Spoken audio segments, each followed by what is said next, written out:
All right, she just doesn't know when to stop. Now, every day we keep finding more and more examples of the DNC chair, Congresswoman Debbie Wasserman Schultz, blatantly misrepresenting the truth to the American people.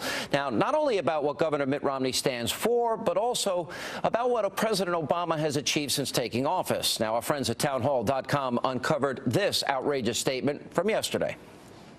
I'm a member of Congress in the minority, unfortunately, which I plan to help change in November. But the people who control the agenda right now in the House of Representatives are the Republicans. Ask them why they haven't brought a single jobs bill to the floor since they took over the majority. Ask them why they're getting ready to allow the student loan interest rates to double by July.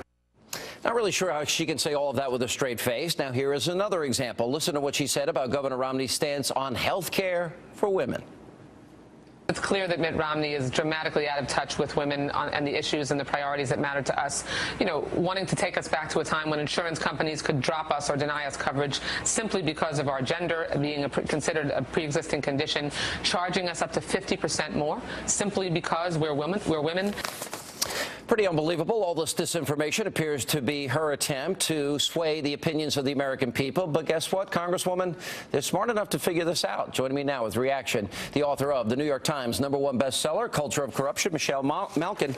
All right, so it's, as they've been saying, the Flat Earth Society, social Darwinists that want dirty air and dirty water. And by the way, if you're a woman, Mitt Romney doesn't want health care for you. She's afraid if he's president. She's scared to death. Yeah, and I have to give Debbie Wasserman Schultz credit. She is the Energizer Bunny of Democratic demagoguery. And I think a card-carrying member of the unreality-based community, because to sit there and shill that stuff in her interview with the fabulous Bret Baier, who did just an amazing job of doing his job and nailing her rhetoric to the wall and really letting her hang herself. I mean, does this woman not know that the president signed the GOP-sponsored Jobs Act, that there are dozens of House Republican bills addressing the exact problems that the Democrats have avoided for these many months? And she's got these 3 CDs that revolve in her head. Blame Bush, blame the Tea Party, blame Republicans, and they just were over and over and over again. It's getting embarrassing, and from what I understand, the White House itself is not very happy with Debbie Wasserman Schultz, although she has been a blessing. Yeah, that's right. Although she has been a blessing to our side. Oh, I mean, that's right. And the consultant got in trouble, as we know, in the comments about Ann Romney never having worked a day in her life, which backfired as well. You know what's interesting? Yes. I actually liked what Governor Romney said last night. He said President Obama would be running on his record for re-election on achievement if he had them, but because he failed, he's going to run a campaign of diversion, distraction, and distortion. And it's all about the economy, and we're not stupid. I thought that was a very telling line, because he's making it about Obama as they try to make this about any other issue, whether it's true or not.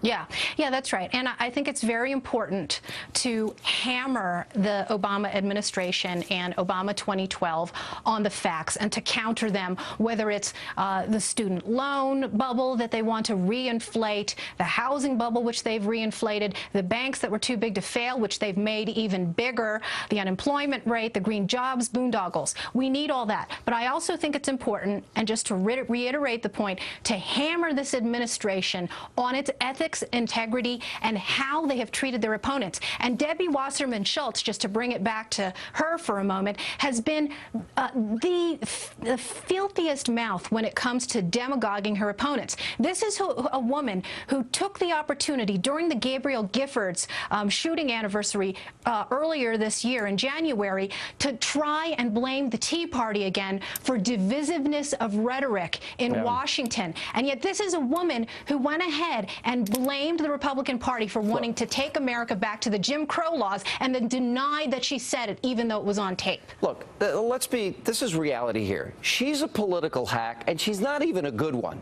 And if she's going to be the representative, honestly, there are certain people that will say anything. David Axelrod, I think, is a little more clever. He used the line, reign of terror. Again, part of a distraction. But they've got gimmicks like the Buffett rule. They're attacking evil oil companies, evil Republicans that want dirty air and water and don't care about kids or old people. They're elevating controversies like the Trayvon Martin, George Zimmerman case, Sandra Fluck case. All of this, nothing about the economy, nothing about the debt, nothing about a net loss of jobs since Obama's become president. So I don't really think they have anything else. The question here in my mind is this, and I ask you. The president that ran on hope and change and a new tone in Washington, not red America, blue America, we're all Americans. How does he make this transformation as we're running the most negative campaigns, either through himself or surrogates, and convince the American people that he deserves another 4 years? How does he pull that off? Well, by running from his record, doing the distraction, demagoguing his opponents, whether it's budget reformers. Well, America has been collectively a slow learner when it comes to Barack Obama. And I've said many times that we knew what we were getting. And, we were frustrated, you and I, trying to get the message out in 2008. And that is why we're trying overtime, redoubling our efforts to vet the president, not only his record over the last 4 years, but everything that led up to his grooming, the marinating in this leftist progressive ideology. And it's going to get worse. The fact that we have so many of these little lynch mobs that are going after Republican donors, Republican legislative associations like ALEC, and are trying to use as many ad hominem attacks as possible. And I go back to Debbie Wasserman Schultz, especially the race card against the right. We need to push back. But there's something interesting in my mind. He's the president of the United States of America.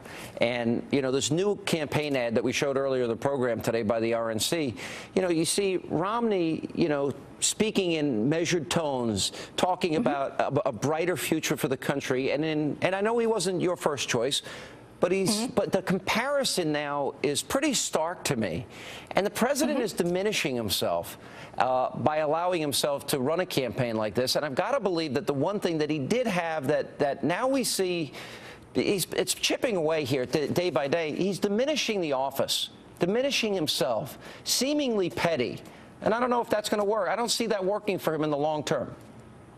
Well, I hope not. But, unfortunately, we have to battle a public education system that brainwashes these Obama zombie, to use Jason Matera's great term, of these young generations. And President Obama has played these young people like a fiddle. He goes on comedy shows and does this slow jam to try and lull them into the sense of success. That was priceless. Just priceless.